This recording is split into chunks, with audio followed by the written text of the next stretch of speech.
if I could give the newcomers one suggestion, what would it be? You mean so much to this world.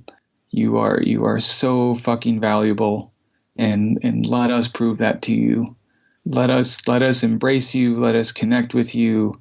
It's not about the pathway or the expensive treatment or how you get there. It's know that you're worth it. Know that you are invaluable to this world, and we are here for you. That was Jesse Heffernan, and this is the SHAIR Podcast. It's time for the SHAIR Recovery Podcast, where we bring you amazing life-changing success stories from addicts and alcoholics all over the world who share their inspiring journey in recovery. And now, here's your host, O. Hey everybody, and welcome to another episode of the SHAIR Podcast. And today we have Jesse Heffernan joining us on the show. But before we dive into Jesse's episode, I'm excited to announce that this Monday, January 15th, 2018, is the official launch of SHAIRspace, the Empowerment Network. And what SHAIRspace is a personal development, life coaching community where happiness, fulfillment, and purpose equal success. SHAIRspace is a live, in-person, online coaching session every week with me and all the other SHAIRspace members. So each week, what you will get is in-person coaching with me, weekly live online meetings with myself and the other members. And in those meetings, what we will be focusing on is what is holding you back, removing self-doubt, crushing your fears, establishing positive habits, identifying your superpowers, what sets you apart from the rest, and developing a whole new belief system about yourself and the world around you. If you are listening to this right now and you are not happy, fulfilled, or inspired to live in your purpose, then SHAIRspace is the right place for you.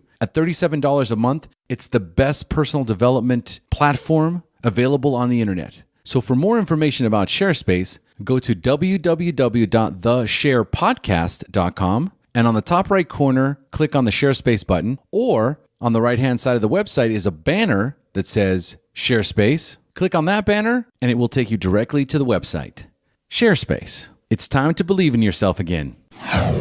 And for those of you that are looking for the perfect recovery gift to give to yourself or to a friend in recovery, then go to www.allrecoveryrings.com. At All Recovery Rings, you can have any recovery medallion beautifully transformed into a ring you can wear on your finger. All you need to do is select the medallion of your choice, submit your ring size, and All Recovery Rings will create the perfect ring for you. So go to www.allrecoveryrings.com and order your recovery ring today. And now it's time to read one of our latest SHAIR Podcast reviews. And this one comes from Tatiana Schroeder. And the title is, Helped Me Keep My Sanity When I Most Needed It. This podcast and Omar Pinto, with his superb interview skills and kind, caring personality, has been a lifesaver for me many, many times in these past 12 months. When you feel down and anxiety is off the charts, listen to this podcast. In fact, listen to as many as you can, and I promise you will feel hopeful again.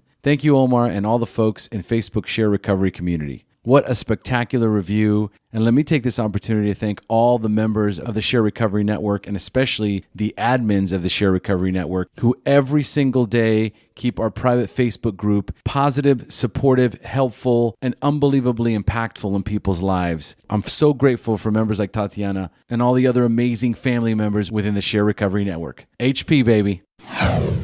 Now, a quick message from Transitions Daily, and then on to the show. Would you like to join a free, anonymous online group that offers a daily topic email with popular recovery resources accompanied by a secret Facebook group for discussion? Then go to dailyaaemails.com for more information about Transitions Daily. And don't forget to share dailyaaemails.com with friends, in meetings, and with sponsees in recovery. Hey, Jesse, thanks for joining us. Hey, how's it going? It's going fantastic, buddy. How you feeling? I'm doing all right, you know, the challenges of life and everything, but for the most part, I'm really grateful. I think that's the theme for this week, right? Like mandatory, obligatory gratitude. That was going to be my next question. It is Thanksgiving Day tomorrow, yeah. So where you at? So I'm just making sure I've got, my Hallmark checklist all taken care of, like, oh, I feel really good about this and that. No, I think if anything, Thanksgiving is just more of like, for me, it's more of like the reset of like, okay, let's try to practice this more frequently. But here's just kind of like the condensed week of it, and maybe that kind of tips the scales for the rest of the year. I'm not sure, but I'm looking forward to it. How about yourself? I am looking forward to it. I certainly have a lot to be grateful for this year. There's been so many exciting and positive changes that it certainly doesn't feel obligatory at all. It certainly feels as though I have received even more grace than I could have even imagined. Life has its twists and turns, and when the shit is hitting the fan, that is when it's time to do an inventory and say, maybe the universe is trying to tell me something. So when that happens, I make changes now. I seek solutions. And so when I do that, it automatically sends me in a new positive direction. And so I just seem to find myself a little bit woo-woo-y these days. Nice. Yeah, I get that. Like, the last 4 months for me, joining a national organization and just, what's happened here, we bought our house finally, like, and so like looking at all the things that have happened, not just now. And of course, there's always like the contrast of like, well, remember what Thanksgiving looked like, back when I was actively using, right? And I don't remember a whole lot of them. I remember a lot of them were just walking in with piles of shame and fear and not knowing how to navigate these things with family. It wasn't really it wasn't like toxic environments. I just didn't know what was going on or how to deal with it or how to really even express gratitude or emotion.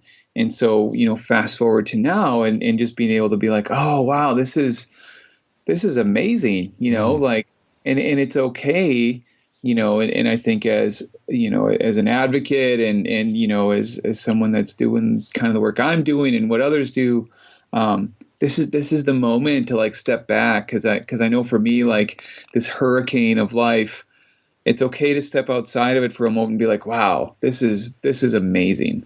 Like, how did I even get here? This is a moment to sit in and reflect and meditate on this and really be able to just, again, like hold space for the appreciation of what's going on in my life.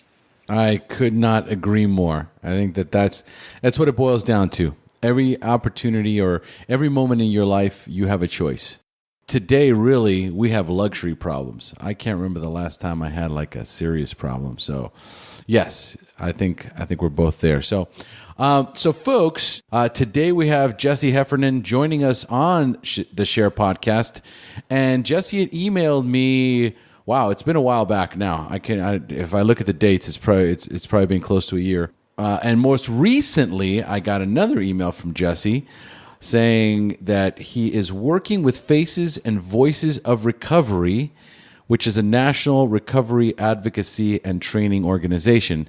As he mentioned, he is an advocate. He is an advocate for Faces and Voices of Recovery. Jesse is the new National Outreach and Empowerment Coordinator. That is the coolest fucking title. I mean, seriously, dude. Like, National Outreach and Empowerment Coordinator. Like, I want that on my business card.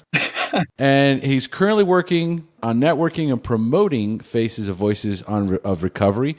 For those of you that caught that live video with me and Chris Kelly a few weeks back, and when I say a few weeks back, we're talking about, that was first week of November 2017, while I was in Minnesota freezing my butt off. And the focus at the moment for Jesse is he's working with recovery RCOs, recovery community organizations, working on public policy, and the Council on Accreditation of Peer Recovery Support Services, CPRSS, headed up by Joseph Sanchez. Is that all still accurate? Yeah, I mean, there's a lot of stuff in our wheelhouse, and so yeah, that's all spot on. And the cool thing is when I first got brought on, I think my title was like training and education coordinator. And I'm like, that's really not going to work out for me. Yeah. Good for you, man. Yeah. I mean, I worked for an organization for 9 years, our local Goodwill Industries here. And like our CEO was, what was he? He was CEO and chief storyteller. And our receptionist was the director of first impressions. And so it was just like this really cool culture shift. And I'm like, I need to bring some of that in here because, I mean, if we're going to really stand out and do this stuff, I think this is the embodiment of what I'm hoping to be able to create in my role here at Faces and Voices. So I want to get into as much of this as possible. And for those of you that follow me on the Facebook private group, some of you saw the Facebook Live that Jesse and Chris and I did discussing Faces and Voices of Recovery. And I was there to train and get certified as a peer recovery specialist. And so I was inundated with this brand new philosophy and this brand new culture around recovery. So as much as we can today, I really want to dive into it and really get your take on it, Jesse. I got a lot out of it on that week, but I know that you're very much up to date with all the latest information. So this is a great opportunity to bring our listeners up to par on what we talk about now, or how, more importantly, how we talk about recovery and how the language that we use now is helping destigmatize addiction, correct? That is very correct. Yeah. In fact, some of the folks from Faces and Voices are going to hear this and be like, you didn't introduce yourself the way you're supposed to. And so what I'm supposed to do is say, hi, my name's Jesse Heffernan. I'm a person in long-term recovery for the last 16 years. For me, that means I haven't used substances of any kind. And now I have an awesome kick-ass life. And so so Faces and Voices has one of the longer standing messaging trainings that go on. And so we've gone into communities because, someone gets into recovery or a family member has a family member who gets into recovery, and immediately, people are filled with, joy and hope and aspiration, and they want to share the story. And the same thing comes from when people experience tragedy and loss too. They want to get out there and talk about it. And so it became really important for us to create the language and introduce ourselves, and also understand that we got to protect the 12-step side for those of people that are in that recovery pathway with the anonymity piece. And so going out there and saying, I'm so-and-so, and I'm a person in long-term recovery. So what you're doing first is, putting your name as a human being out there. So person first language is really important. And then second, you're not identifying yourself or labeling yourself by your disease or by your what some people might think of as your disability or your defects or things like that. You're saying, no, this is my name, and I want to be associated with my recovery, with the power and potential that comes from that recovery. And here's my story. And then we teach people to navigate, very skillfully, how do you bring elements of your story into it, but use that as a change agent, and I'm somewhat familiar with Minnesota Recovery Connections recovery coach training, and I know there's a lot of similar threads throughout many of the trainings, and a lot of it is just how are you using your story to implement the change? And we got to make sure we're doing that in a way that advocates for multiple pathways, that really speaks to the power and positivity of it, and that we're not just going after people with our stories or sharing way too much on the first time we do something, Oh, I think that makes perfect sense. So what we're going to do first is I'm going to ask you some of my opening questions, right? So we'll knock those out first. All right. And then when we dive into your story, why don't you tell us your story the way you would as an advocate for recovery, with your right. with the, presenting it the way that it should be. And that was one of the coolest things that I did, was coming up with what they call the elevator speech for your recovery story. I think that would be a great example for those listening. And it could be a new way for people to be able to share their story in a way that they never thought they could before, and in a way that it's not going to bring them the kind of shame or stigma that they've always associated with addiction. So one of the things that I've learned, that I've kind of tailored it a little bit to kind of language that I understand too, is I like to think of it as my origin story. So I'm big into comic books, been reading them for, it's over 25 years now. And one of the key things with all these characters we see in movies now, and things that have gotten really popular, is that we watch their origin stories, right?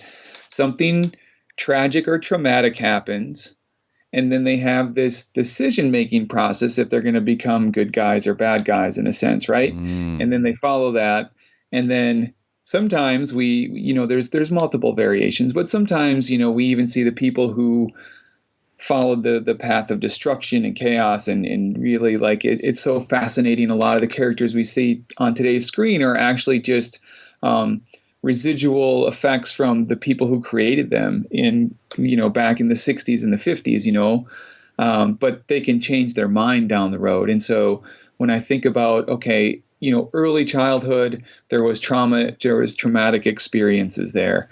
There were things that happened out of my control and out of my power, that were circumstantial, and just some stuff happened, and those things, and we know this based on the science these days, like it rewires our thinking process and how we orientate ourselves with the world. And so those things started coming out, and then survival mechanisms started coming out of those things. And I like I said before about, like, how do I navigate holidays? How do I express emotion? How do I do these things? And again, not having, the ability to necessarily pick up on that, because it was all just kind of fight, flight, or freeze in most situations, turning to, early on, it was turning to stealing, it was turning to lying, and then eventually finding substances. When I hear the story now, about, like, pot's the gateway drug, right? One, I would argue that for me, it was tobacco through and through, but it wasn't even the substance. It was the people that were the gateways. So I can remember back in my neighborhood. If I look back now in the work that I'm in, I'm like, wow, that we need to do some stuff in that neighborhood. All the kids just, surviving abuse, trauma, of course we were seeking out substances, and we were finding ways to self-medicate with all these things.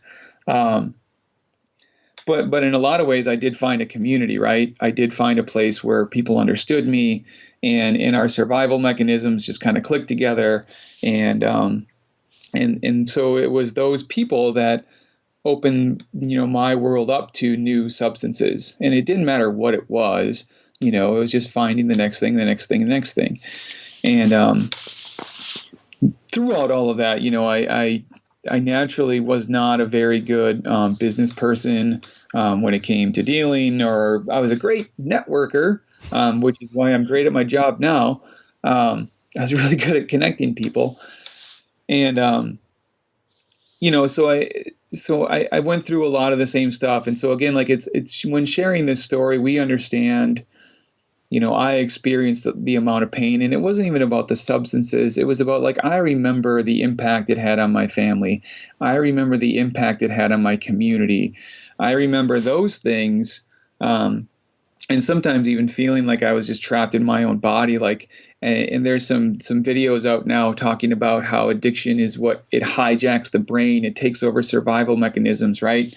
And I'm like, wow, that makes a lot of sense to me, because a lot of that behavior, I'm like I've had restoration of morals and values and guiding principles, but then it was like selling those things out on a daily basis so I could continue to survive from trauma that was being exponentially compounded on a daily basis. And so, when folks are out there, and when I'm out there talking about these things, like what's important to put out in our stories is pieces for people to connect to. People can connect to family, they can connect to loss, they can connect to tragedy. They can understand why someone in those circumstances would want to seek out substances and to be able to medicate that pain. And even going down further, down the path a little bit, and saying, like, it was because of, trauma and circumstances, environmental things, but also even some genetic factors, like why why I didn't connect right away, why I didn't, why school didn't work out very well, why, I was bullied and was a bully, why all this stuff happened, right? And fast forward to later on in my life at the age of 20, and I had been on wires, bringing informants to drug dealers. I had attempted that part myself, and it didn't work out. I landed in jail, and all these places just were things where I found more wounded people. And to me at the time, I was like, I'm finding better connections, right? So I learned to connect with them, and it was always seeking, a lot of things just to kind of fill up in myself. It was seeking approval and attention and connection. And it just was never playing through the way that I needed it to. It was just never hitting the place that I really needed. And, my journey through the incarceration system, I was still dealing and doing stuff in there. And then eventually, my PO found out and said, you're going to treatment. And my first treatment experience at the age of 20 was, well, we're going to continue to use on the weekends, and we're going to continue to do all this self-medication, even though we're here, right? Instead of prison or just getting out of prison, we're going to continue to kind of push the limits on these things. And then the kind of juxtaposition for me was like, I was going to support meetings, recovery meetings at the time. And I was starting to feel authentic connection. I was starting to hear people say, like, I've walked that path. Like, I get it, and now here's some stuff that's been working for me. And I'm like, that's pretty incredible. Like, I want that. But there was still a very real part of me that wanted the old life as well, because no matter how painful it was, no matter how much suffering there was or chaos there was, I still understood it. There was still comfort, in the chaos and the drama. And there was a part of me that had just grown so much in this world where I had to survive, and I had to rely on these instincts, based on my disease, that, making that transition into recovery was difficult.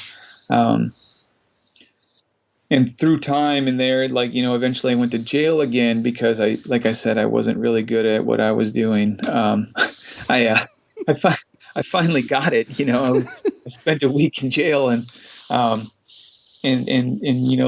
we had one PO who oversaw all the guys in the house, and I just laid all my cards out on the table, and I said I went to the wrong place with the wrong guy, and January 21st, 2001 was the last time that I got high. And what that means for me was that, I made a decision to the best of my ability in that moment that I was at least going to attempt to do the best I could on a daily basis, right? And that involved, shutting up and listening to people, getting actively involved with my community. And so this is the thing, right? Like, origin story, trauma, made decisions, it was based in woundedness. It was based in not really seeing the world the way other people saw it, disassociation. That was one of the ways I dealt with trauma. And then finally landing in connection and healing, right? And then starting to embrace that and what that meant and what that looked like. And again, like, I fully believe, like, once that decision's made, and there's all the factors that we can possibly get together in that, the stability, the structure, maybe reorientation with family and things like that, then you start to experience, and I started to experience, the power and potential of recovery to turn that from, like, supervillain into superhero. I wasn't even like a supervillain. I was like, like a henchman maybe. And then turn that into being like, the superheroes that I think we're really meant to be. Yes, I agree 100%. What's interesting though is that if I am out in public or in lobbying for advocacy and for recovery, right? It's a very articulate and very professional way of explaining, what happened in my life. But at the same time, if I was doing interviews with these stories, I think my listeners would tune out. And what I mean by that, is that we're so used to, like, I've thought about this too. And this is, I'm so glad we're doing this interview now. I thought about that too when I think about how I share my story, and I go, there's so much of my story that's raw, right? Yep. And I've been on several podcast interviews where the rawer I get, the more connection people have with the story, where there isn't a lot of political correctness in even the way that I say it. And I probably wouldn't want to get in front of, if I'm trying to pass some legislation and talking about the degree that the disease took me to. And so I think that there is, I guess, in the world around us, and this is my assessment. You tell me if you agree or disagree. I feel like since I'm a member of Narcotics Anonymous, I'm a member of Alcoholics Anonymous, when I'm in those rooms or when I'm discussing my story to addicts, for addicts, or alcoholics, I will get as raw as I need to be to connect. And I feel that sharing that part of the story where I can bring them to that place, where I can take them into that moment in my life, that rock bottom moment, the 3, 4, 5, 6 different moments where my daughter was born. I was hiding out in my apartment. I was completely in a paranoid, drug-induced psychosis. People connect with that. So do you switch your story based on where you're at? Oh, definitely. I think it's this new thing called situational awareness. I love that. Sorry, that was an Archer reference. That's a what? You ever watch the show Archer? Archer, it's on FX. It's a funny show. It's this new thing called situational awareness.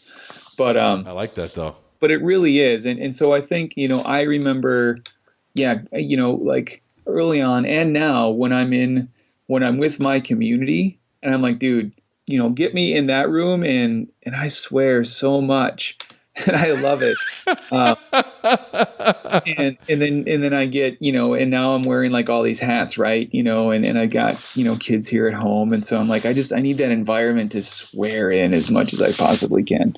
But I get that. Like, I still need to be able to connect with that rawness for a lot of different reasons. One, because then that's really like honest and gut level for me, right?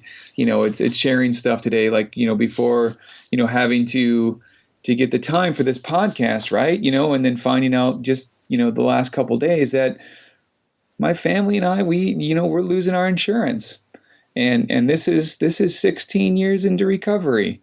And it wasn't due to unmanageability. It wasn't due to, dope fiending. It wasn't due to first thought wrong crap. It was circumstantial. It's just the way that some things are set up. And it was a gut punch. It sucked so bad. It still does. It's super painful. It kind of took the wind out of my wife and I's sails. It fucking sucked. It was a lot of, and it still is. It's still like, okay, so what's going to happen next?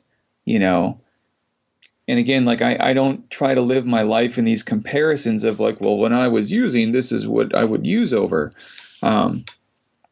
because I know that, but I also know, like, so here's where the power of recovery comes in, right? So I know how to first feel it. I know, like, I can feel this intense fear. I can feel me wanting to run away. I can feel me wanting to be angry and pissed off at the people who I think are responsible. And so I want to blame right away, right? I want to do the projection piece. I have this dance that I go through, right? And then through all this is again, like, without putting a happy little bow on it, because it's not that. It's just saying, like, all right, now I'm in a mindset for solutions. Now I'm in a mindset where, like, this is where fucking recovery kicks in, It's like, okay, this isn't survival. This isn't just coping. This is like onward and upward, And I can remember similar gut punches when, like we were talking about the holidays, right? Showing up the family and just being like, they just care, right? There's no reason for it that I can completely understand in my life. but they just care. They show up no matter what. And though, like, how do you handle that? How do you deal with that? Well, I know how to deal with it back then, right? I know how to handle it back then. I know how to run away from those things. And so now it's like I can really experience those things, and as uncomfortable as they are sometimes, no matter what it is, I can still feel that, you know. And I've also learned that those things that I thought were like negative survival mechanisms, like I don't think, you know, never doubt for a second that even survival mechanisms, no matter how bad and toxic they are, I believe that they're originally rooted in some kind of positive intent, right? They're still rooted in just wanting to survive. Now that idea of that might be really distorted, or the idea that you know, I'm just trying to self-medicate from something that was just ripped my life apart early on, and before I had any decision to even make in the process. That's how my brain was wired. But I think in general, that's how all our brains are wired. We were born into this world, and there are things that are genetically we face with, that as in our family we face this, socially, you know, our surroundings, everything that affects us, you know, has something to do with that. We have coping mechanisms that allow us to soothe ourselves, that bring us comfort, right? That shield us from the world. And for some people, they have much better coping skills and things that they learn by watching their family. They have these Leave It to Beaver families, and they watch their parents communicate and talk about the bills, and the holidays are always, you know, a priority, and having these and having, you know, family trips and vacations, and, you know, there's these things that people watch, and then they just mirror those things in their own lives, and you don't hear about these people because there's no chaos and drama around them, right? We hear about us because we grew up in a family where our parents fought every single day, where we had to live through a horrific divorce, where, you know, somebody died, one of our family members died of an overdose. Well, you know, my uncle was arrested for drug trafficking. You know, I mean, molestation, all these different things, and so we develop these coping skills. And that makes us fucking angry, right? Like, we have to, you know, that there's a language that we can relate to in our own culture and in our old world. We're our own little urban dictionary, you know, where we have our own rhetoric that helps us express ourselves in a certain way. Right, but just I want to pinpoint what you just said about the culture, about the language, about those things, and so this is what I'm starting to see in the world, and what I'm kind of hypothesizing is that, like, so if we continue to perpetuate and live in our culture and our world of those things, are we in some way, shape, or form perpetuating our own stigma? That's a good question. That's a good question. But it's one thing, like, you know what, you're right. I can drop down into emotional rawness and be like, I can click with my community, and that's really important. But then the greater picture is like, how is that serving me? And how is that serving like a greater good? Like, we know there's, like, what is it? Samson said, like 23 million people, needed recovery support services or treatment of some kind in like 2015, right? And like 10% of it got it. But that's 23 million origin stories. That's 23 million that we know of trauma stories, and only 10% of them getting the help to find the power and potential of recovery. So what is it like? And so this goes into, I think how long I was actively involved, with like the mental health recovery movement. And that was my former job before coming to Faces and Voices, was, being a director of a mental health peer-run respite facility. And in the mental health world seems to be a little bit further along than we are, right? Yes. Like a lot more exposure. And so why is that? And to me, it's because, and this isn't to dog on it, but, we've had this cloak of anonymity since 1935 that we've stayed inside because it's comfortable, because it's our culture, because we understand each other, and we're going to protect it. We're going to sometimes hide in it. But does anonymity also perpetuate stigma? Yes. Well, of that we're clear, and I will agree 100% in that. If for those of you who haven't seen The Anonymous People, please do yourself a favor and watch that movie. It'll change your life, and it'll change the way you look at recovery forever, and the movement, and what Jesse and I are discussing right now. And yes, having that veil of shame, we call anonymity, around the idea of discussing recovery is all because of the terminology about how we discuss recovery, because most of the time we've been talking about the addiction instead of the element of recovery, correct? Right. And yeah, The Anonymous People is a powerful movie, and we've had more people come out of that. And so like any good, what I believe that this being a social justice movement, like it's going to take at least a generation for it to really turn around. And Faces and Voices started, 2001. So that's about 16 years in, and so maybe just even an Anonymous People, I think, was another good kind of benchmarker for those things. So we're shifting the tide right now, but we need to take like this collective freaking group inventory and be like, okay, this is what happened. We know that some just horrible things have gone down and are still going down, and with, pharmaceutical, not having equity with insurance, not having the connections and the support that we need, and all the way down to like the family level stuff that you were talking about, right? Like here's some of the root causes of trauma. And so why I'm so jacked about working for Faces and Voices is being able to go out there and say, okay, I get it. Like I freaking empathize that pain sucks. And we can recover, and we can get into recovery, and we can help more people. But we also have to really, so when you're talking about like, how do we change our stories based on the groups who are around? Well, I would say like, it's not PC for me to just have like a recovery positive message, no matter what I'm talking about. But that recovery positivity message does not negate or remove the pain or the real emotion that I'm going through. But rather, like you said before, like all this synergistic stuff is happening, right? Well, that's the potential, right? That's the probability. When we set ourselves up for success, success happens.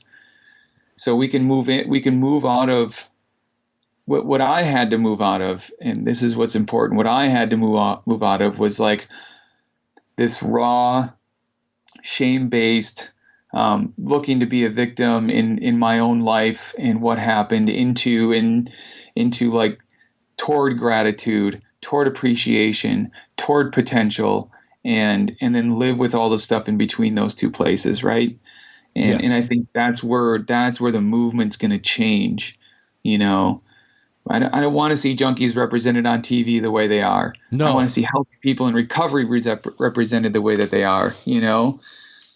When I listen to the radio and I hear that my local hospital, when someone goes in that's a cancer patient, is going to get a full team of people for 6 months at their bedside, no matter what. I want to see the day when someone comes in, with a substance use disorder, and they're going to have 6 people at their bedside, helping them every day, there for support until they're ready to be discharged. And that's where we need to get to. And it's going to take all of us collectively talking about our supports, and that we need more recovery supports in order to be there with recovery positive messaging.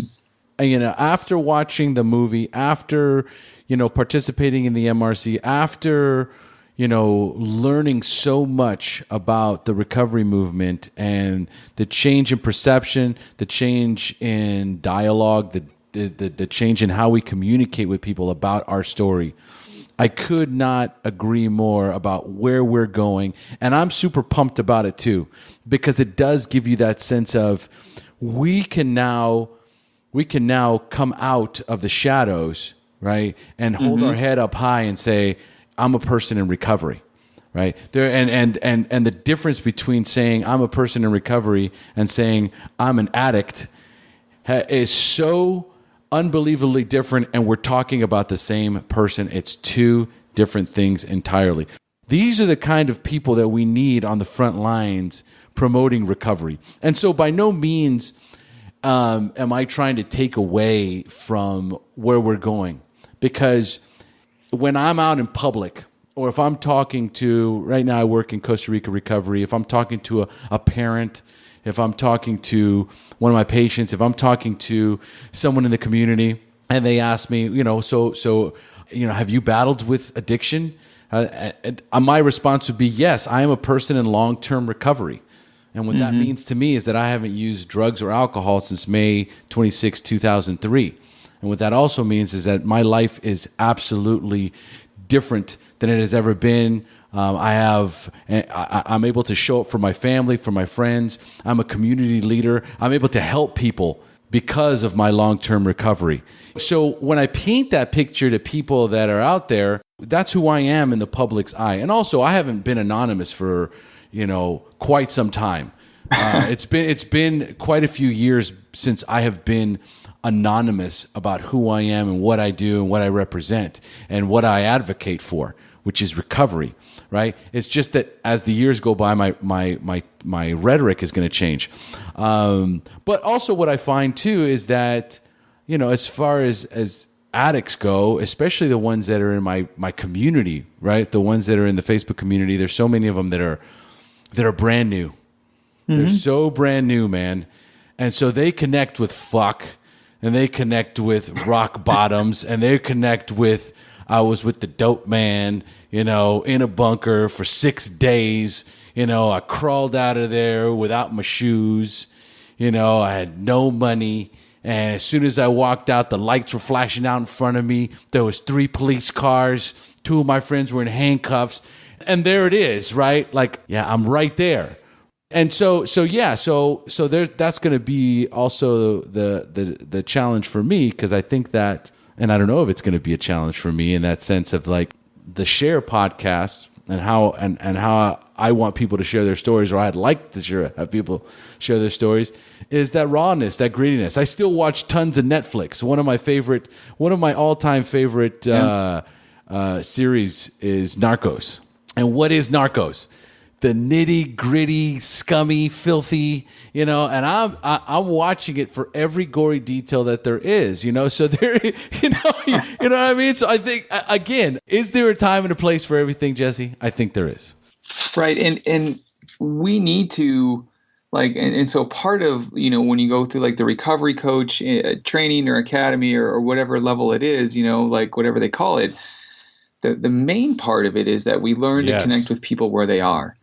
And that means so that person that talks about that rawness of that story, it's not my job to be like, well, we're really going to have to like back off from the rawness, right? Like, oh, maybe you could let's give the Disney version of that. No, there is opportunity and need for everyone sharing their story where they're at. And it's my job as a coach and a peer and an empowerment person to say, like, you fucking matter. Your story matters. Your life in recovery matters. Let's get you out there. If you want to go out there and change the community, great.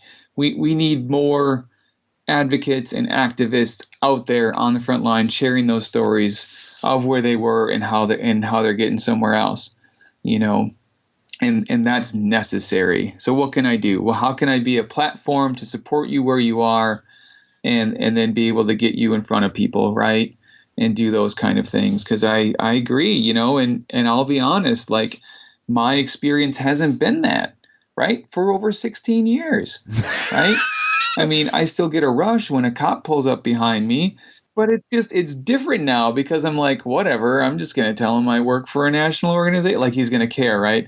But I haven't, I think maybe like 6 years, and no, it was later than that. Maybe 11 years in recovery was the last time, one of the last times I got pulled over, and they still had a canine unit go through my car, so that stuff happened, but I'm not as connected, to those visceral moments and emotions of what it was like when I first came in, right? I'm in a different spot, and like you talked about, like, we're like community advocates now and leaders now, and we talk with different folks, but it's remembering where we were and remembering, like, I remember the people that empowered me. I remember the mentors and the guides and the people that connected me to get me to where I am. Now I get to be that, in a different level, in a different space, and support them where they are. Because like you said, they can be the gatekeepers, in a lot of this stuff. They can be the person that connects with the person that needs to come in. I can be the person now, for whatever reason, can go to Washington, D.C. and talk to senators on the Hill. And I wasn't planning that, And I don't think any of us plans when we're scraping our ass off the asphalt and dragging it into a meeting for the first time, right? Just beat to death, nearly to death by the disease, and you're just trying to piece together one day at a time. No one, can see, 16 years. Well, how much clean time do you have? Yeah, it'll be 17 in January, so a little over 16. Yeah. Okay, so over 16 years, no one in those first few days is looking 16 years into the future and even imagining that they're going to be clean and sober, much less wearing, a two-piece suit with a tie, standing in front of legislation, right? Trying to pass public policy, in advocacy for recovery. Those words wouldn't even come out of your mouth, right? Right. I think now, like, if old me saw me now, he'd be like, "Man, you're just a sellout, dude." Stop. Like where's your Slipknot shirt, dude? Like, why are you tucking your shirt in, man? Oh, dude, that is phenomenal. Why are you being a sellout, yo? You fronting, man. Take that tie off. I'll tell you where you can take that tie. Right.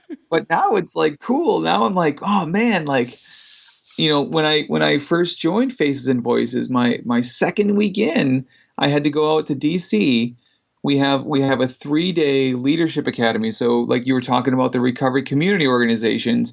And so we have an association of 100 recovery community organizations across the country. So they apply through us. We have a committee that says, yep, you fit standards and criteria. You're not therapeutic. You're not a medical model. You're recovery focused and supports. So we get all the directors of them together every July, do a 3-day training just for them. And then one of those nights we have what's called the America Honors Recovery Awards Gala in DC. And just recognizing people throughout the country that are doing outstanding, amazing work, right? I was so pumped. I'm like, I'm going to DC, and I got one of my good friends from my men's group, and I'm like, dude, you get it. Like, you're like a VP of like a big business. Like, I need to go suit shopping. What do you do? What? How does this work out? That is priceless. Even 16 years in, and here I am learning to buy my first suit, right? And needing and believing and trusting and having vulnerability now with, all the followers on your podcast, but with this guy that I know and just trusting like he's going to steer me in the right direction so that when I get there, I at least look like I know what I'm doing. And it's cool, like, oh man, you walk in, you feel like you own the place. You feel good in that kind of stuff, like that's why I only do it every once in a while. I don't want that feeling to go away. Some people do it every day, right? Bless their hearts. I am determined to never wear a suit ever again for the rest of my life.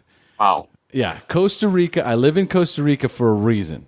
Yeah, no, that's awesome. All right. You can literally wear jeans and a t-shirt for the rest of your life and no one will care.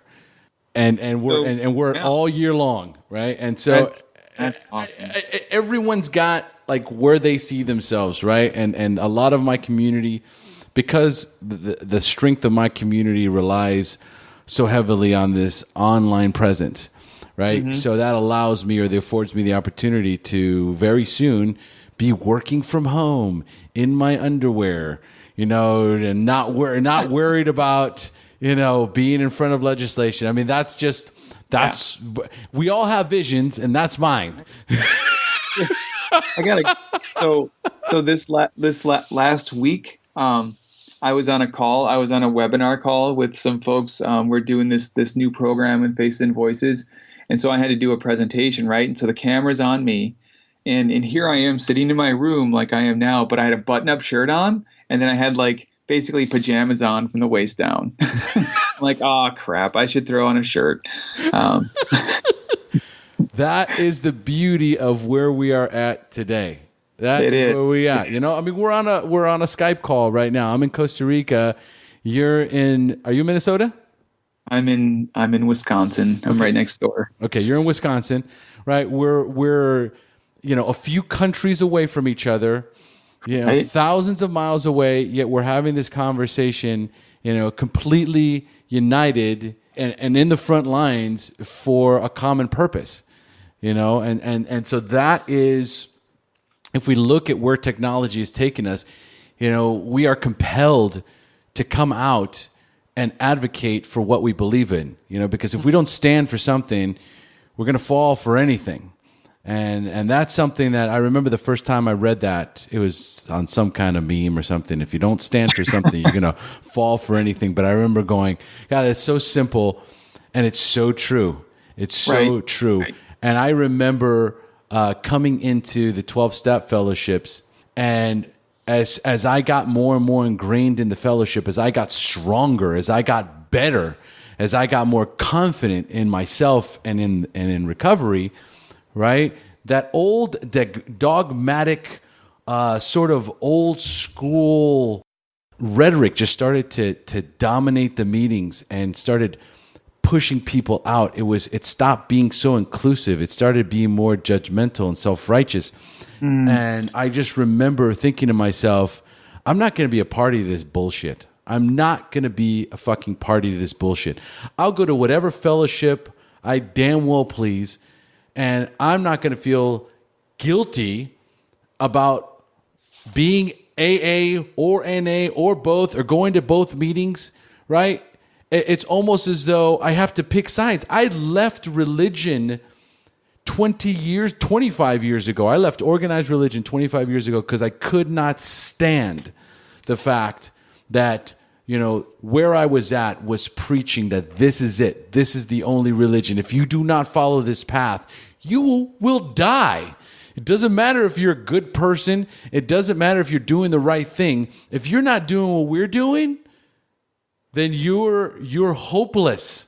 This is what they were peddling in the religion that I was at. And I quickly started to feel that same sort of ominous presence in the 12-step fellowships. And I was like, fuck that, right? So when I remember when I went and started the podcast and started inviting my friends, and my God, it was almost as if they were like, well, should we check with the World Service Organization, make sure we're not going against the traditions? I'm like, are you fucking kidding me right now, dude? Have you ever gone online and listened to a speaker tape? Yeah, okay. You are Joe S. Tell your story for the love of Christ. Oh, okay. Right? Like they had to give themselves permission for something that is theirs, that is your story. You own that story. You live that story. And by sharing that story openly and honestly, you are going to help people save their lives because they're going to relate to it. Do you understand the impact your story has?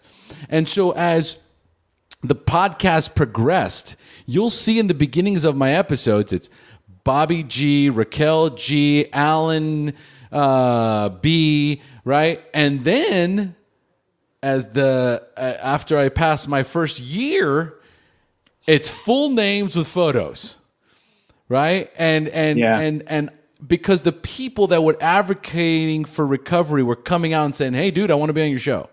And I'm like, "Can I use your full name?" "Yeah, here's my photo." I was like, right. Here's all my info. Yeah, like get it out there. And even the SHAIR Facebook fan page, right?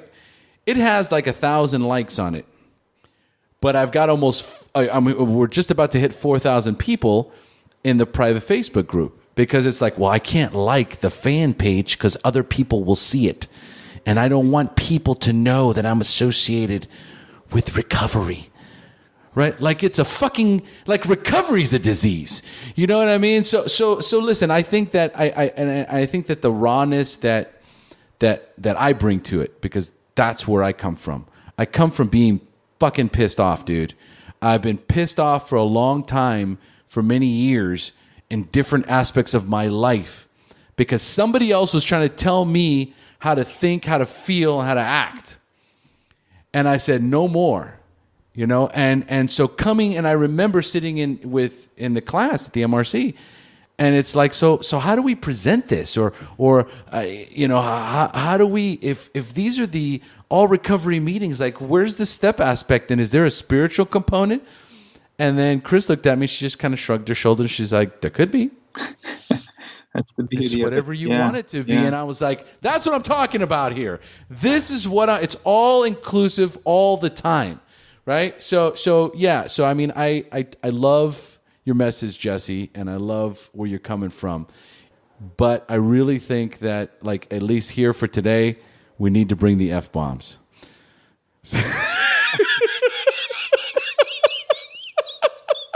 You're a fucking superhero, man. Like, I'm at your Facebook page right now, and I'm looking at this cover image.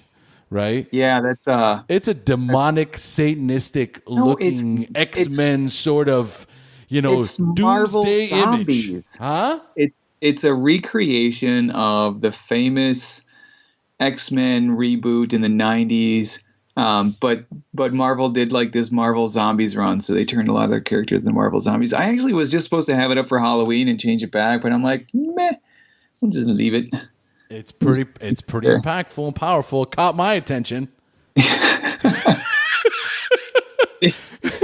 there's the messaging. What am I putting out there? And so one of the things that, you know, I learned, like, you know, you've heard people say, like, well, what mask are you wearing, man? Like, are you being a chameleon to fit in, blah, blah, blah.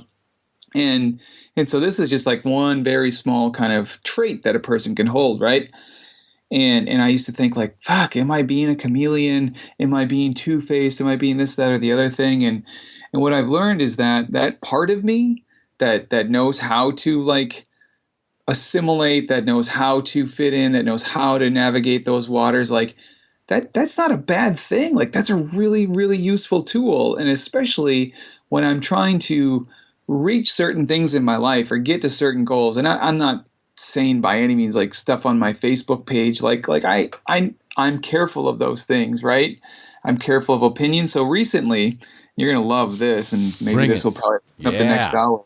You scroll down on that Facebook page a little bit, you're gonna see I posted an article from the Fix about AA perpetuating sexual abuse. I love it. Bring it.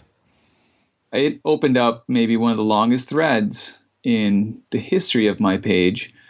I ended up blocking some people and taking them off because a lot of things happen. So one, I do a ton of ending men's violence towards women advocacy work here in my hometown. I'm involved with an organization called Voices of Men.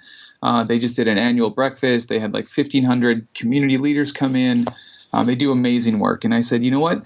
Some of that shit persists in the recovery community, and it's like a microcosm of it, right? 13-stepping and sexual predators, and you don't know who's coming in because you're not really supposed to know who's coming in. And so I just said, like, how do we make this better? How as men who are 90%, the ones that are the perpetrators of this stuff, and then how do I, as a well-meaning man, make a different change in the recovery community? How do I address sexism and homophobia and transphobia? And those were things that I did early in recovery before I knew its impact and the pain that it caused others. But now being able to look at it like, how do I make it? Because those things keep people out of the rooms. When it said that 50% of women have experienced 13-stepping in their recovery process. Wow. Why the shit would anyone want to go to those rooms? And what happened was you saw a number of women come out and share their experience and validate it. I'm like, oh, that's powerful. I'm so sorry that happened.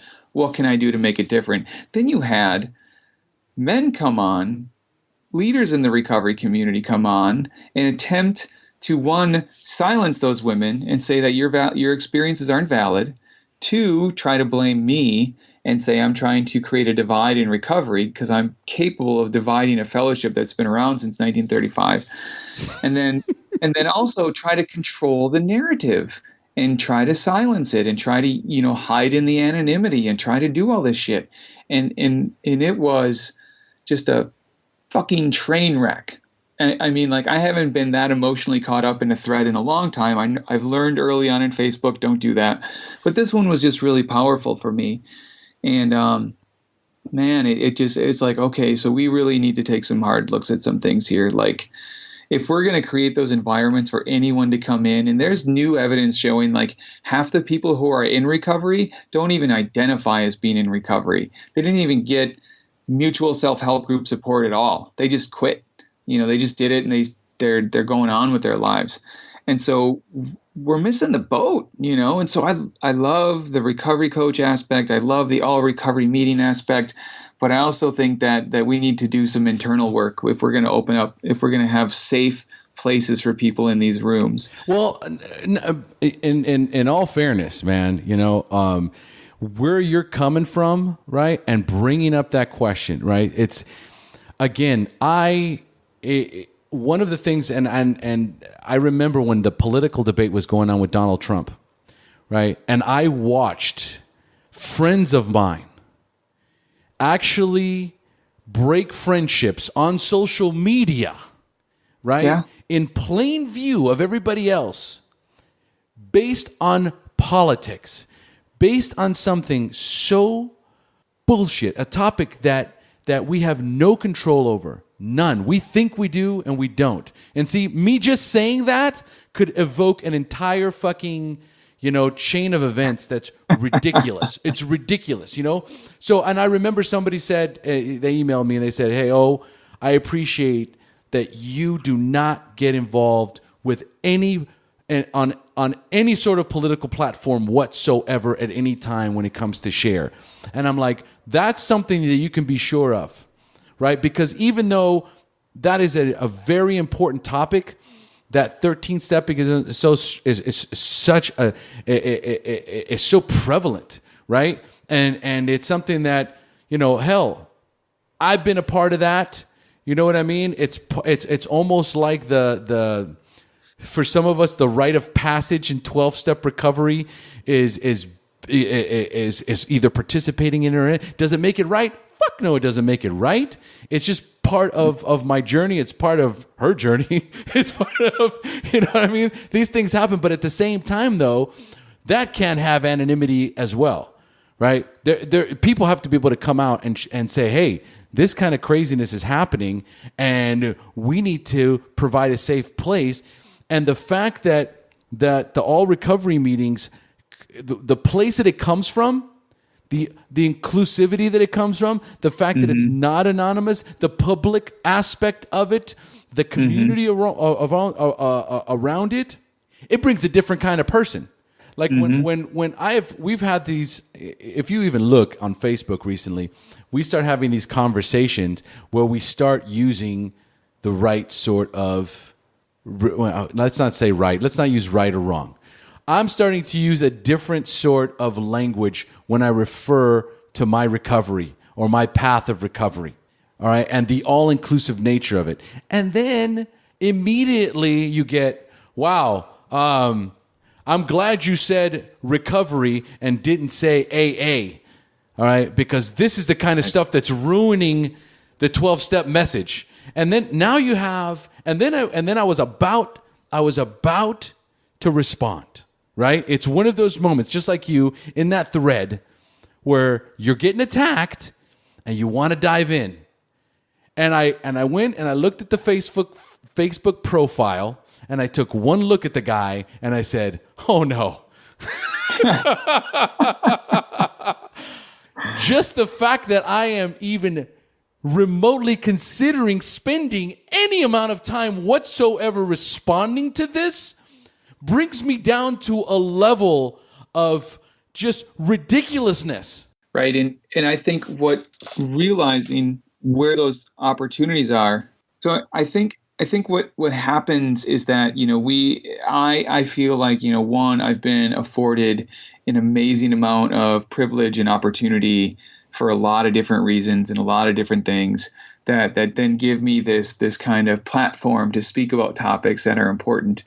And, and to be able to back some of that up, not just out of like feeling and passion and belief, but out of like data and science too sometimes, and again, like, so what are we doing? And this, you can put this in a national context too. Like, what am I saying to whom about the recovery community, and how am I representing that? And when I go and talk to politicians, is it my job to call them out? Is it my job to make them understand, or is it my job to be a representative of some kind and then be able to work with them? Because, the difficult stretch for me when I learned about like this really in-depth concept, I think I've always practiced it in some way, shape, or form of meeting people where they are. But that doesn't just mean like the person new in recovery that has a different pathway than me. That doesn't just mean the family member. Politicians and community leaders also need to be met where they're at. They have a belief system. They have an understanding of the world. They have their own stories. They have their own survival and coping mechanisms. And so like anything else, if I come at them with a fundamentalist view, with I'm right, you're wrong view, like, I mean, I always believe like what it boiled down to for me on those Facebook threads was like, okay, Facebook ultimately just kind of reaffirms people's positions in a lot of ways. Now, very few minds are ever changed in that world. Let's sit down and get coffee. Let's have a conversation. We can even do a Facebook Live with a conversation. I don't care, but I want to be able to see you. I want to be able to talk to you. I want to be able to experience your presence and hold that space while you talk about those things, because that's one of the big things that we miss on there is just human empathy and connection. It's easy to be a keyboard warrior, man. It's so easy to sit there. Oh, man. Be like, you know what? I just said the coolest thing ever on Facebook, and now I'm done for the day. And I won a video game level or something, right? That's not winning. That's not, to me, that's not satisfaction. I didn't post that stuff to win anything. I posted those things and I engaged in those conversations because I wanted to see a larger fucking cultural change, to make more space for people to feel safe and to experience some of the gifts I got, Yes. And some people just weren't having it.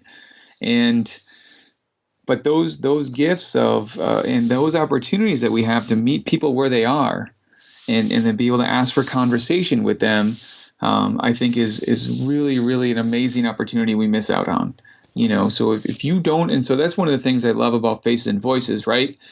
We teach people, here's how you do messaging, here's how you interact with your city, state, and national government, and this is how you can make impact of some kind. We were a large part of helping the CARA, Comprehensive Addiction Recovery Act. We were on the Hill talking. I mean, when you send a message out to 100 recovery community organizations who have hundreds of members themselves, and you tell them all to call on a certain day at a certain time, people are going to listen, right? So we're kind of like in between those two worlds, right? Like on one hand, we're connecting with the RCOs, on the other hand, we're delivering messages to Washington, D.C. on behalf of the larger movement, on behalf of that person who's just for the first time coming out of a house, and looking like we want to make sure that person's going to freaking have access to recovery support services. Treatment is an event, and for some people, it's a life-saving event that they need in order to get onto a longer pathway of recovery. We want to make sure all those bases are covered. But I think here's the thing. Here's the thing, right? Like it all boils down to the statement you made: meeting people where they're at. That encompasses everything that we just discussed, right? Like if I am, one of the things that I don't do is I don't get into any sort of debate material on Facebook. That is for sure, right? I just can't. I have found that the cons for me, that the cons outweigh the pros. Whenever I stand for something that is controversial, right, I put myself in a place for criticism. And then when I put myself in a place for criticism, then I put myself in a place where I feel like I need to defend myself, right? And I know that feeling that you had. I know exactly that feeling you had where the trolls come out. The trolls come out, and you literally, your blood starts to boil. You know, your whole entire body chemistry changes, right? You're completely in your head. You're trying to wrap your head around this whole situation, and you're like, how do I represent myself properly without just completely losing my shit right now? Right? So there is that, and it's like, man, you know when the last time that shit happened to me? I was celebrating my 10-year anniversary. It was when I was just first, still a baby in Facebook, right? I was still, still learning my way through these private groups. And I found my way onto this NA Facebook group, and I posted on there, guys, I'm so grateful. I'm celebrating 10 years clean and sober today. And somebody says, hey, congratulations. Please don't use the word sober.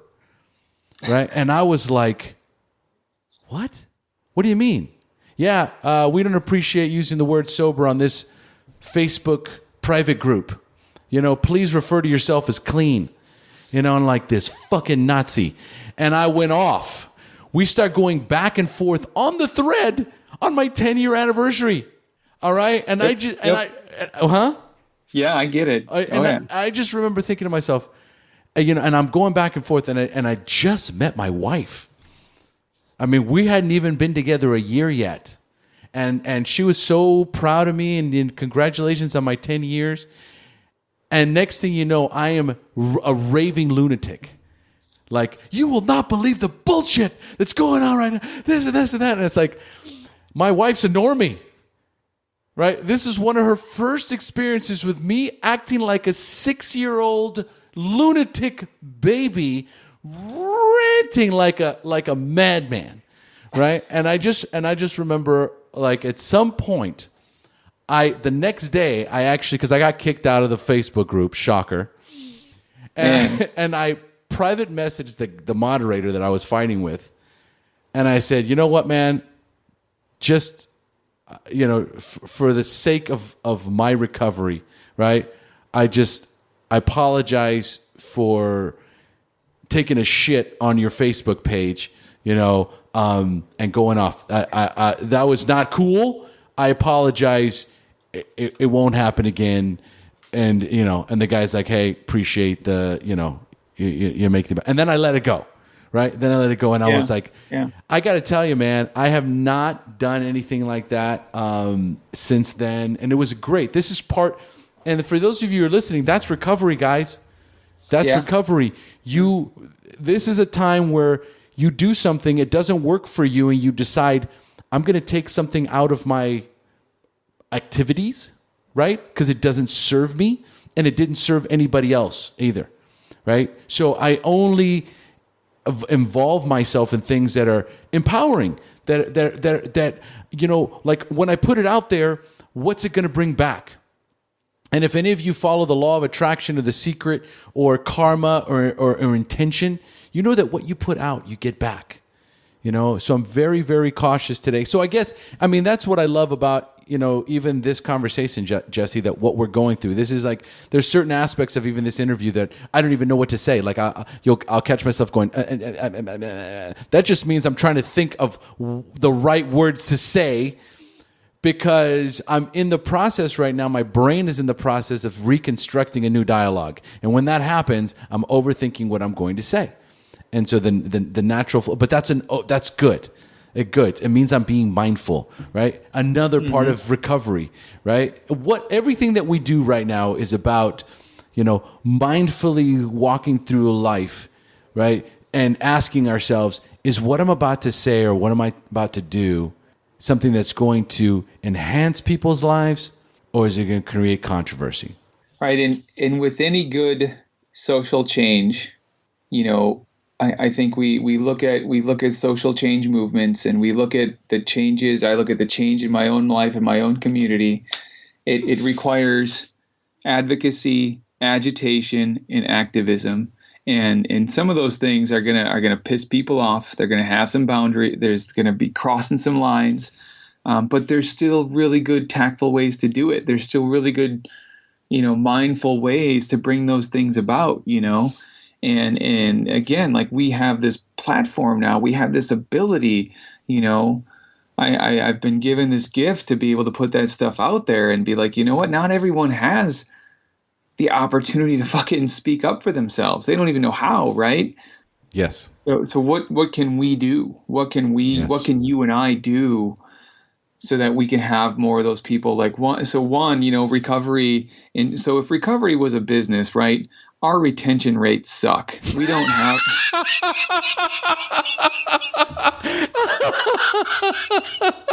Oh, dude, beautiful. We don't have real good recovery retention. We're constantly. It's unfortunately sometimes a revolving door, right? Yes. Yes.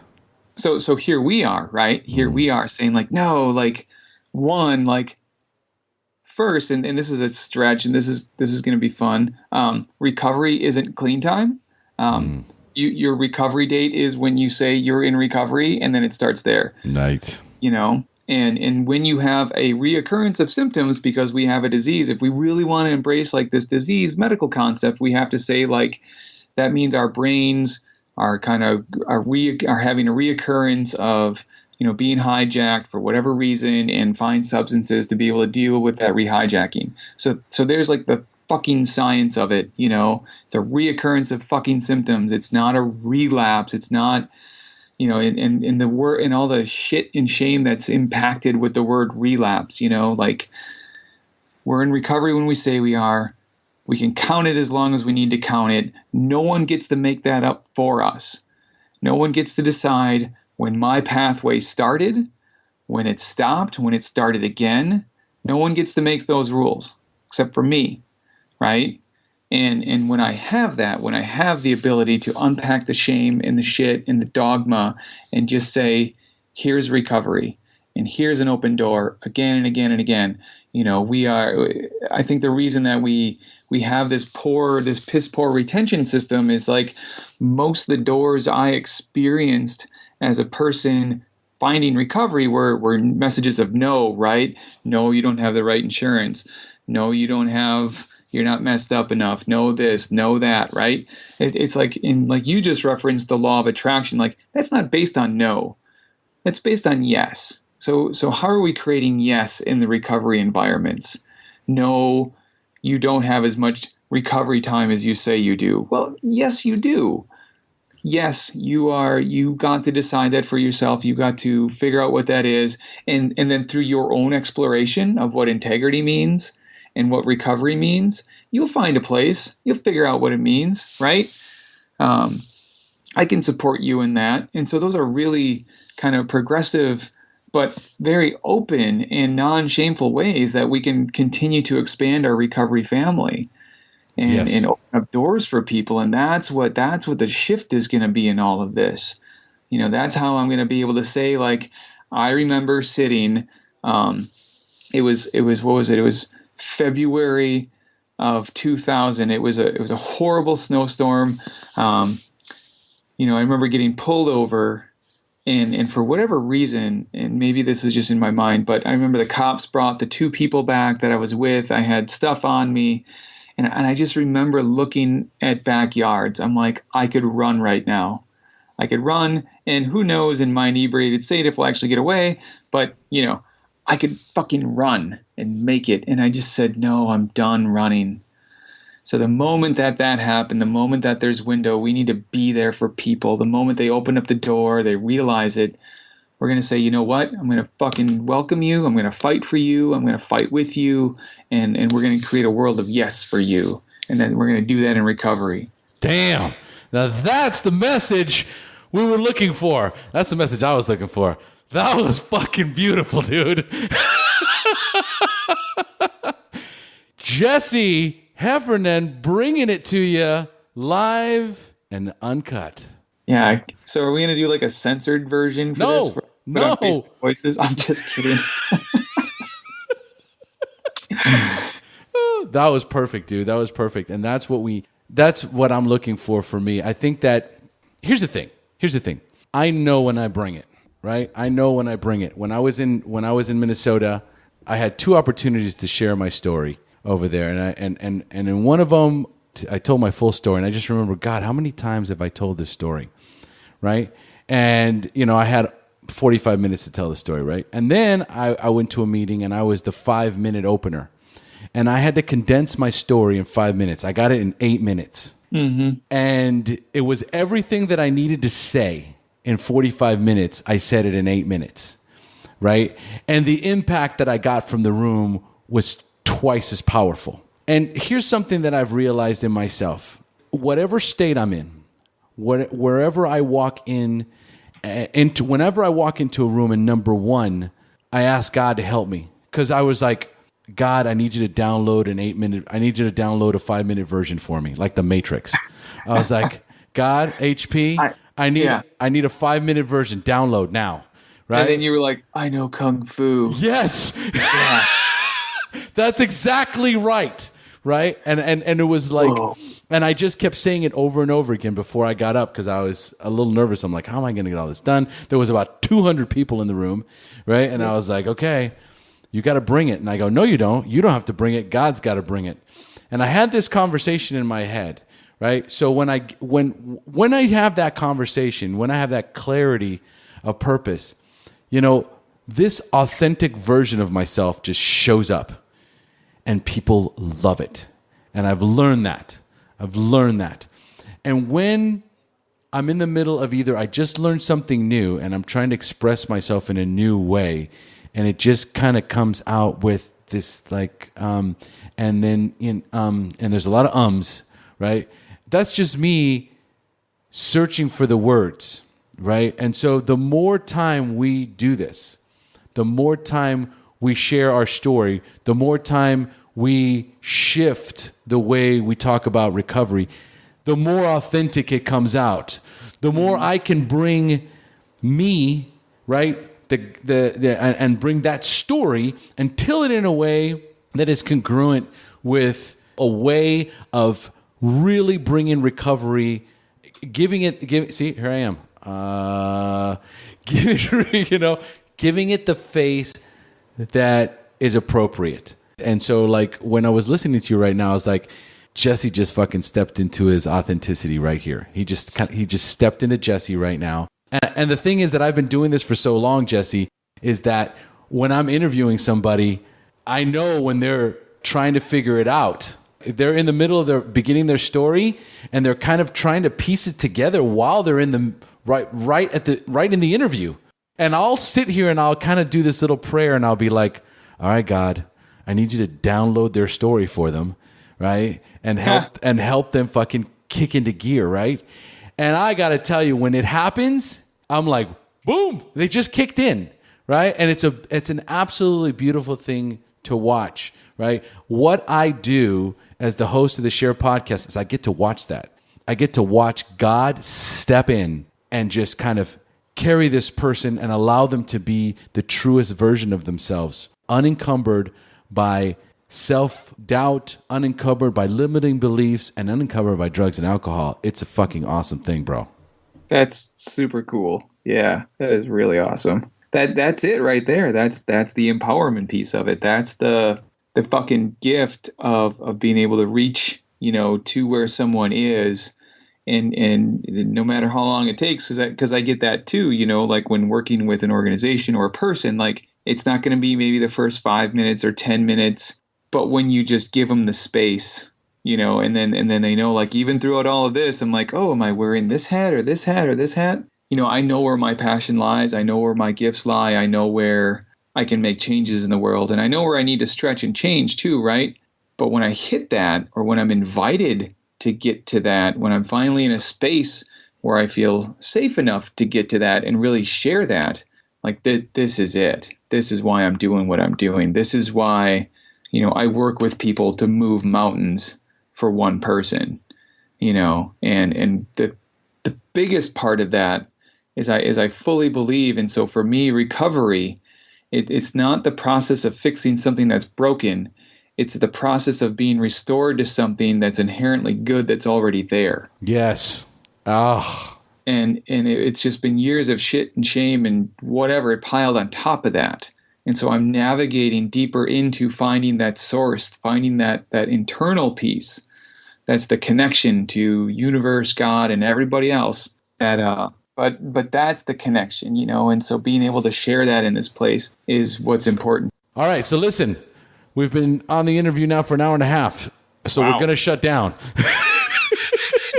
So we're going to, it's the first time I'm saying this, but we're doing the lightning round on the closing questions. So I'm going to ask you everything that I didn't ask you already. So number one is, so for clarity of purpose, how much clean time do you have? When's your anniversary date? January 21st, 2001. So a little over 16 years. A lot more than 16 years. Almost 17. Yeah, almost 17 years. We're closing 17. In on fucking Christmas. All right. Yeah. So tomorrow's Thanksgiving. All right. Number one, what was keeping you from getting clean or staying clean when you first got introduced to recovery? What was keeping me from it? When I first found out about it, Yep. I didn't fucking want to.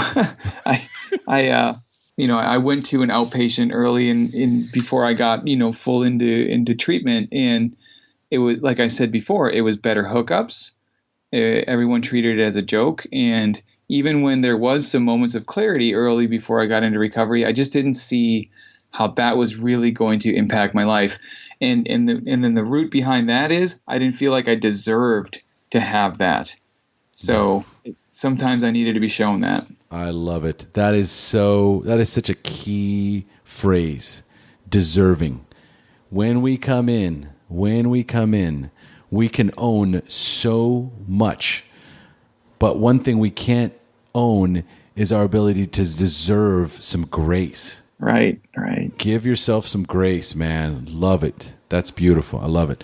Number two, at what point did you have a spiritual awakening, that aha moment in recovery when you accepted that you were powerless over drugs and alcohol, but for the first time had developed the hope that you could recover? I would say it was when, so I had already, I was talking about before, I was in treatment for about a month. I was still using on the weekends, but I was still going to meetings and going and doing like cognitive intervention group and stuff like that. So here I was in Winnebago County Jail. It was an open cell block, and it was by far the worst week of my life. And so not only was I like facing prison time, but also there was this horrible flu bug going through the whole jail. So you could smell and hear everything going on. And I just remember like there was like this moment where like I knew the PO was coming to talk to me, and I just said, fuck it. It does not get worse than this for me right now. Like my life is over. The next 35 years are now dedicated to prison. It's done. So I'm just going to lay my cards out on the table and then see what the next thing is. Actually listen to some of the things that people are saying. And when I did that with that PO, it was later that afternoon, he called back and he said, I don't know what happened, but the staff here said that you can come back. Yeah. And they're like, you're going to sit the weekend and you're going to come back. And you got to realize too, like even like in treatment, when I was doing all this crap, I was the peer leader. They were letting me run groups. I was reporting to the staff about all this stuff that was going on and like really building some cool skills and everything. I got back and I got really humble and honest, and I asked them if they still wanted me in those spots, and they said yes. So it was in that moment in that jail cell, it was just pure misery. But I said, in spite of the misery, I'm going to do what I know is like really, really true to me in this moment. Man, that is beautiful, man. Oh, that is a wonderful aha moment. You can hold on to that one for dear life. Yeah. If it wasn't for the smell, I probably would have forgotten about it. All right. Do you have any favorite books that you would recommend to our newcomers? Besides comic books? Yeah. So some of the books I read early in recovery, I read The Four Agreements. Yes. That was a life changer, definitely. I read One Breath at a Time by Kevin Griffin. So early on, or about 6 years in recovery, I got heavily involved with Zen Buddhism and the mindfulness practices behind that. So One Breath at a Time was a really great book. I also read Noah Levine's books, Dharma Punks and Against the Stream. Those were really powerful. So I would say looking outside, just even like recovery texts were really helpful to be able to learn. And trying to think, there was one other book, and clearly it wasn't as impactful as I thought it was. I think we're good, dude. This is next question. I passed. Yeah, next question. All right, so number 4, what is the best suggestion you have ever received? I would say my current sponsor. The best words that I ever heard, and they pissed me off still to this day, was I had a sponsor, and I was all up in my shit one day, and I was like, oh man, but I've done so much work in recovery. And he said, the thing about recovery, the longer you're in it, the more you find you need to work on. That is the worst. It's so true, though. But it's kept me really, really humble, and really kept me in this holy crap, he was right. And so real quick, the other best one, so you're gonna love this. So I got my year in recovery right, and I was picking up a guy from a 3-quarter house, and I was really proud of myself about my year. And so I go in, and I talk to the guy, the house manager, and I'm like, oh, by the way, I've got a year, and I'm picking up this guy. He turns around slowly in his house manager chair. He goes, oh, a year, huh? What took you so long?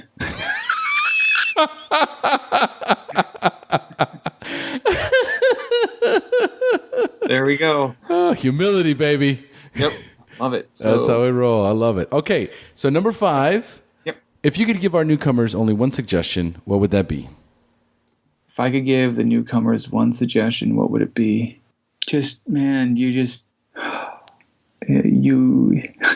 You mean so much to this world. You are so fucking valuable, and let us prove that to you. Let us embrace you. Let us connect with you. Let us, there was this good friend of mine. She started up the Project Semicolon. I don't know if you've seen people with the semicolons. Yes, absolutely. Mental health. So she was a good friend of mine, and she died earlier this year. But on her arm, she had tattooed the words "love endlessly," and that was something that her dad told her. And that just sticks with me, as you love endlessly, and you give that to people, and you invite them to do that for themselves.